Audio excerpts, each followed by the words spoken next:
Hi guys, my name's Tom and this is episode 3 of the easily digestible Watercolour Bites. The last 2 episodes were a great lead into this one, which is part 1 of a deeper dive into looking at tonal values. And don't forget, there's loads more of this sort of stuff over on my Patreon channel. Let's take a look.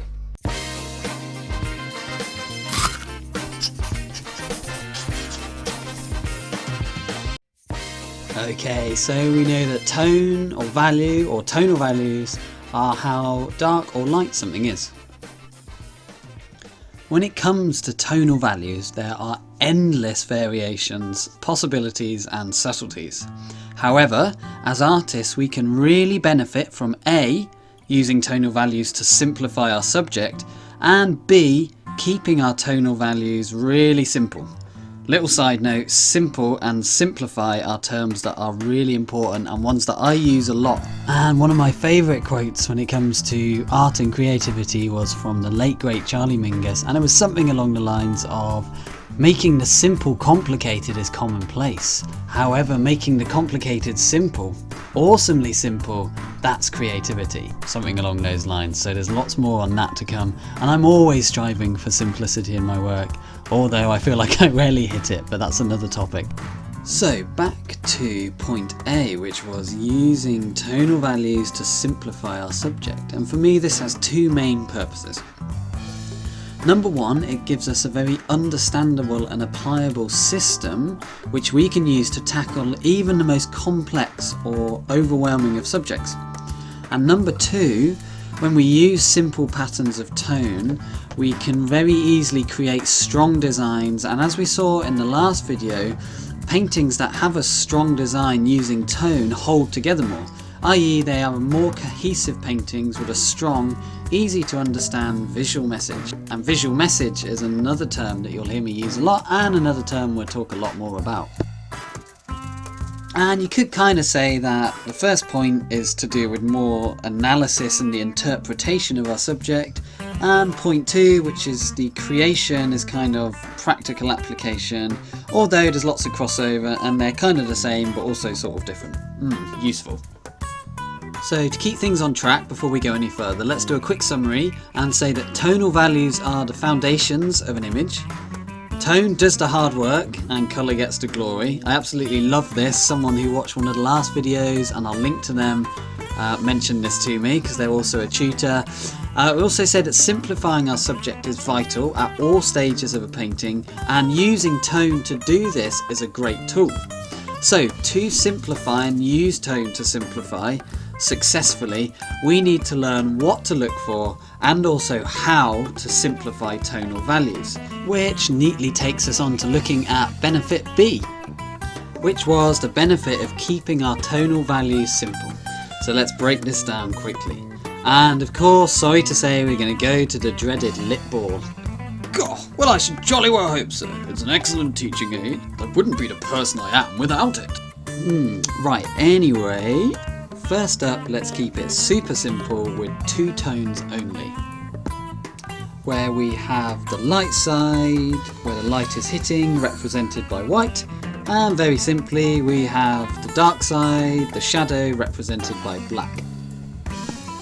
Okay, so when using just 2 tones like this, black and white, there's obviously no subtlety and there's no form, or very, very little form. However, we do have a strong, powerful, dramatic image with a strong and surprisingly readable design, as well as actually a really good feeling of light. And this is why using just 2 tones is great for powerful and highly impactful work. This classic Banksy, for example, has a simple, clean but impactful design, as does the instantly recognisable logo of the WWF. And like this Batman by Lars, Elias, Nielsen, any art where 2 tones are used well is always striking, and we're back to that term, a clear visual message. And of course any work I show here is linked in my descriptions below. So as well as being great for that, using 2 tones is also a powerful tool when we are analysing our subject and planning a painting.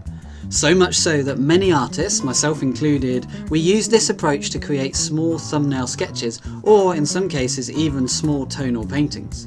Now these two-tone value studies, often called notan, which is a Japanese term, meaning the literal light and dark harmony. And here's a quick example of that sort of sketch. It doesn't necessarily have to be two tones, but the fewer tones the better. But amongst other things, these tonal value studies are brilliant for playing around with composition and creating different ideas around composition. Fantastic for exploring different arrangements of light and shadow, which is kind of composition related. They're also great for really trying to pin down and understand what's happening with light in a given subject, as well of course simplifying a complex subject using these simple patterns of light and dark. Plus they're really fun. So to finish up part 1, let's get to some actual painting.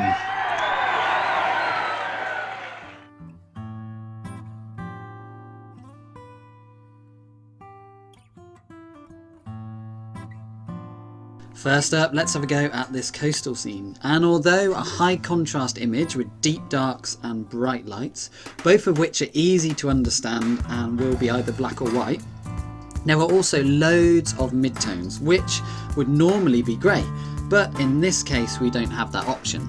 So the tricky, but also the fun bit, is working out whether to make a midtone area black or white in order to best represent our subject in the way that we want. And you guessed it, to create a readable and clear visual message.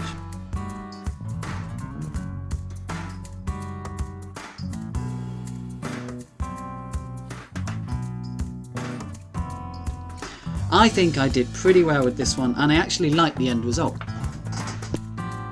Next up, let's look at this more complex scene. More complex because there's more detail, there's more accuracy of shape needed, and there's many more decisions to make. Even in a full colour piece, we still have many decisions to make and problems to solve. Not just about tone, although tone is one of the bigger ones as we've seen. And doing these little thumbnails allows us not only to study the simple version of our subject, it also allows us to solve certain problems and make some of the decisions before we even get to the final piece. And if you're really lucky, you may even end up with a little painting that you actually like. So that's it guys, I hope you enjoyed it, I hope you got something out of it. If so, please do feel free to share it with others you think might, and until next time, happy creating, happy living, and I shall see you soon.